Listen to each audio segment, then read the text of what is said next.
Hello, church family. It's 2-Minute Tuesday. For our next few 2-Minute Tuesdays, we'll revisit some of the themes from our Sunday morning series in the book of Acts.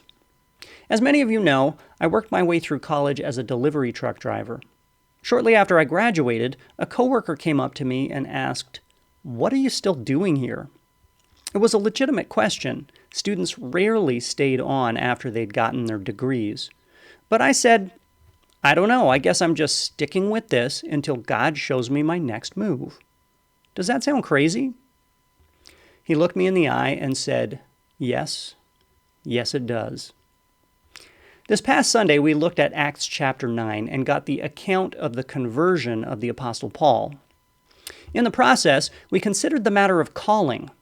In the context of the Christian life, calling is a combination of God-given ability and God-guided activity.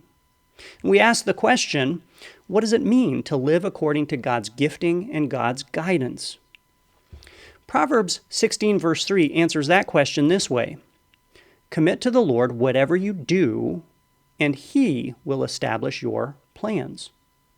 And this is the exact opposite of the way we think calling should work. We think that we commit our plans to God, He tells us how to pursue them, and then we act. But when we do this, when we start with our plans, we limit God.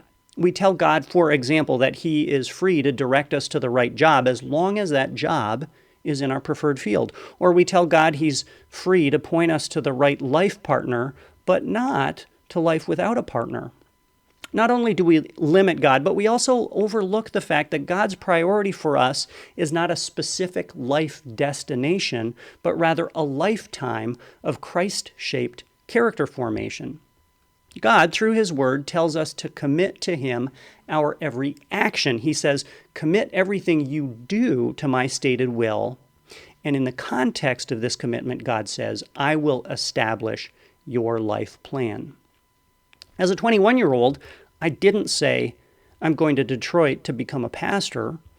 My 21-year-old self wouldn't probably have even chosen this, let alone imagined it.